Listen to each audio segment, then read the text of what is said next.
हम इलेक्ट्रोस्टैटिक्स की दूसरी एप्लीकेशन देखते हैं जो है inkjet printer. Inkjet printer computers की मदद से प्रिंटिंग का काम करता है और इलेक्ट्रोस्टैटिक्स को यूज़ करता है अपने ऑपरेशन के लिए। तो इंकजेट प्रिंटर में हमारे पास जो मेन कंपोनेंट्स होते हैं उसमें एक हमारे पास इंक सप्लाई है। जो इंक हम यूज़ करते हैं वो एक कंटेनर में मौजूद है। ये आपको ब्लॉक डायग्राम ओवरऑल शो की जा रही है। यहाँ पर पंप है। पंप का काम इंक सप्लाई से इंक को पंप करना है टू ए नोज़ल, एक नोज़ल की तरफ पंप करेगा। नोज़ल का एरिया बहुत छोटा होता है। तो ये हमने चैप्टर नंबर 6 में फ़र्स्ट ईयर में पढ़ा था कि अगर एरिया बहुत स्मॉल हो और उसमें से कोई फ्लूइड बाहर निकलने की कोशिश करे तो छोटा एरिया होने की वजह से वेलोसिटी बहुत ज़्यादा बढ़ जाती है। ये इक्वेशन ऑफ कॉन्टीन्यूटी कहलाती है। जब बहुत हाई वेलोसिटी हो तो फ्लो टर्बुलेंट हो जाता है और फ्लूइड ड्रॉपलेट्स की शक्ल में बाहर आता है। तो यहाँ से हमारी इंक ड्रॉपलेट्स की शक्ल में बाहर आएगी। उसके बाद आगे चार्जिंग इलेक्ट्रोड्स हैं जो ड्रॉपलेट्स को चार्ज कर सकते हैं। यहाँ पर डिफ्लेक्शन प्लेट्स हैं जो चार्ज्ड पार्टिकल्स को डिफ्लेक्ट करेंगी और एक कैचर में भेज देंगी। और इस कैचर को आप गटर भी कहते हैं। यहाँ से ये जो ड्रॉपलेट्स इकट्ठे करेगा इनको दोबारा इंक सप्लाई में भेज देता है। जो अनचार्ज पार्टिकल्स हैं वो स्ट्रेट पेपर की तरफ निकल जाते हैं।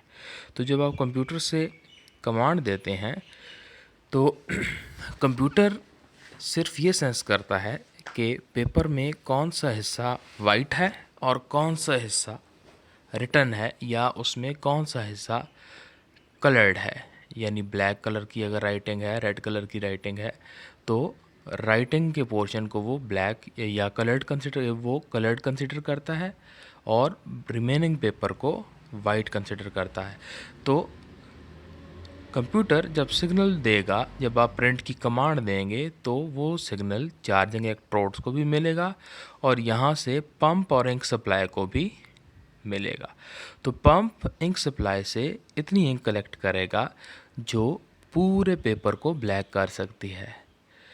तो वो सारी इंक यहाँ से पंप के थ्रू नोज़ल से होती हुई ड्रॉपलेट्स की शक्ल में आगे जाएगी, जबकि साथ ही एक सिग्नल कंप्यूटर ने चार्जिंग इलेक्ट्रोड्स को भी दिया है। अब जो फालतू इंक है, यानी पेपर का जो हिस्सा वाइट रखना है आपने, वो फालतू इंक है, तो वो यहाँ से ड्रॉपलेट्स, उसके हिसाब से ड्रॉपलेट्स अनचार्ज ही आगे निकल जाएंगे, लेकिन उसके हिसाब से चार्जेस चार्ज्ड फॉर्म में आगे निकलेंगे। यहाँ से चार्ज होकर आगे निकलेंगे इनचार्ज इलेक्ट्रोड से, और जो ड्रॉपलेट्स पेपर पर आपने डिपॉजिट करने हैं वो अनचार्ज आगे निकलेंगे।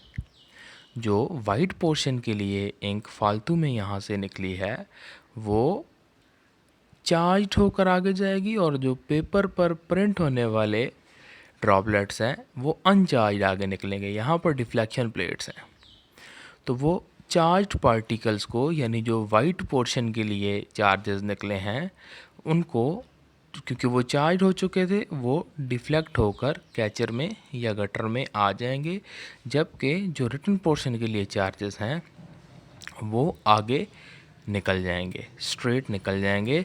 और एक हेड होगा प्रिंटर का जो पेपर के ऊपर स्लाइड करेगा और जिस ड्रॉपलेट को जहाँ पर प्लेस करना है वहाँ पर प्लेस कर देगा।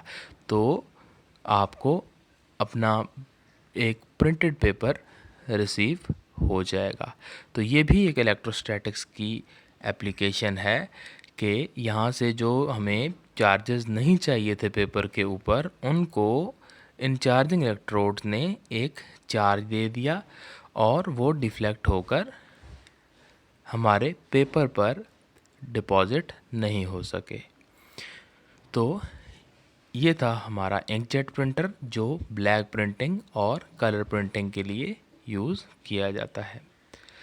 तो अब हम इलेक्ट्रोस्टैटिक्स का पहला पोर्शन ऑलमोस्ट कंप्लीट कर चुके हैं। कल से इंशाल्लाह हम इस टॉपिक से रिलेटेड न्यूमेरिकल प्रॉब्लम्स को सॉल्व करेंगे। Thank you.